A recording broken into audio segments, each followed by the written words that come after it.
it's probably no surprise that the White House is now putting its people out there to try to talk people down from this panic situation. But is it a panic for markets and a panic for the global economy right now? Well, that's not quite the same thing. There's the markets and there's the global economy. And the markets are a very small part of the global economy. When you get something like this, which presents disruption to global supply chains, obviously it is the large listed companies that are going to be most affected by that, and so you see the reaction in the markets. But in the wider economy, that's only 25% of the wider economy is made up of large listed companies. The wider economy, generally speaking, we're not seeing fear, we're not seeing panic at this stage. I just walked to your studios here across the City of London, not a single mask on the streets of the City of London, not one. And I think that that's sort of indicative of a far calmer response in the wider economy away from the globalized companies. Now, you make an excellent point here, Paul. And the reason why I say that is because even with the large drawdown that we've seen in global stocks, and especially here in the U.S., we are still very much in an uptrend over the last 10 years. But it does bring to light some of the issues in the global marketplace right now. Bonds have been signaling a slowdown for quite some time. Equities are now playing catch up. Is that how you see it?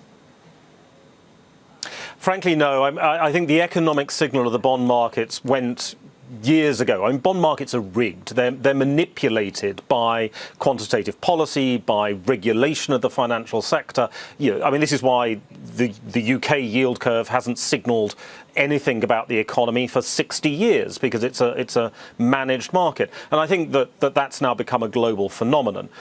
When we look at the underlying economics, I think the underlying economics going into this situation were okay. The consumer was fairly stable. Investment was weak in the aftermath of the trade taxes that we've had out of the United States, the uncertainty that's caused. But the consumer was fairly stable. And I think that's probably why the markets are so nervous now, because if we were to see fear spread to the person in the street, then that could potentially weaken the consumer. And it has been the consumer that's been the foundation of the economic growth that we've had over the last 18, 24 months. Well, consumers in China certainly aren't spending. They're stuck at home right now. They might be online shopping.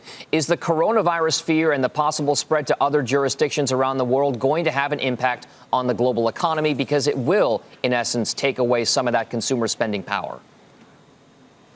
So certainly there's an impact if you look at aggregate GDP, so the global GDP number.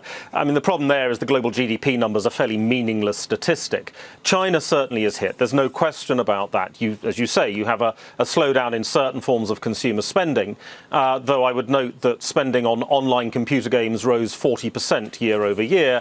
If you're spending 24 hours at home with your family, the chances are you're going to need some kind of escape mechanism. So there are certain forms of spending that benefit. When we look elsewhere, what we're interested in now is how quickly do China supply chains resume? Do we see goods being flown out rather than shipped out, for example? How quickly are factories coming back online?